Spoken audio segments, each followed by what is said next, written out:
Hi guys, I'm just in a little bit of disbelief this morning, trying to make sense of everything. I wonder, would you be able to help me out? So you know Israel, right? The country currently on trial for suspected genocide. Like every human rights organisation across the board are calling it a genocide now. Even the UN and Bernie Sanders are calling it a genocide now. You know Israel, the country that has said they're going to do everything in their power to make sure that no harm comes to the participants of the global Sumud Flotilla. And I'm on one of those boats. Last night, weirdly, they bombed us. Like 11 of our boats were bombed. It was like drones overhead all night, explosions in the sky. Like we were up all night being attacked in international waters.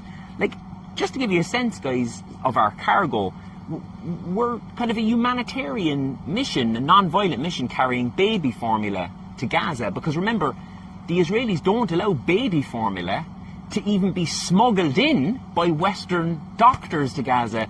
They're so determined to starve the civilian population to death.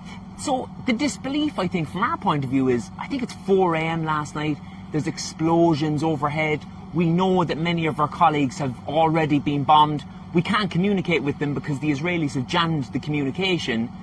And one of the activists turned to me and she said, no one's coming to help. No one is coming to help us. And I think for the first time in my life, I got a real sense, a tiny glimmer of what it's like to be Palestinian. No one's coming to help us.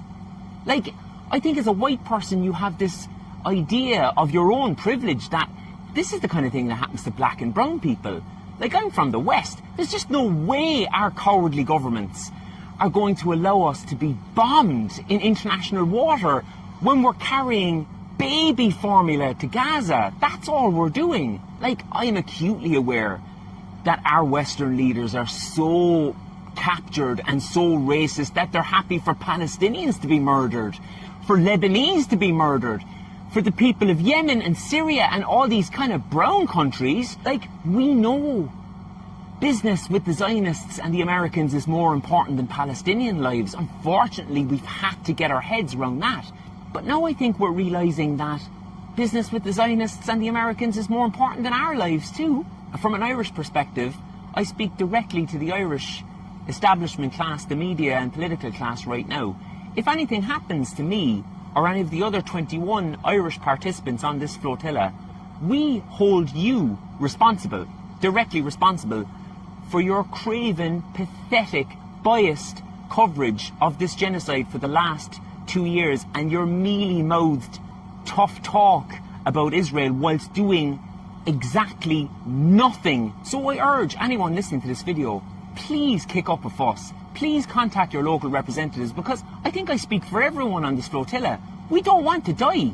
We don't want to be murdered for doing the bare minimum of what our Western leaders won't do. Remember, Irish politicians, we're out here doing your job for you. And most importantly, to our brothers and sisters in Palestine, I think last night we got some tiny sense of the absolute hell that you go through all the time. And the hell being compounded by the fact that it really feels like the world doesn't give a shit. Certainly not the people in power. But we are absolutely undeterred in our goal. This is a bully acting out. You have faced this bully on your own for a century. No longer will you do that. We're unbowed and unbroken, and we'll see you in Gaza very soon.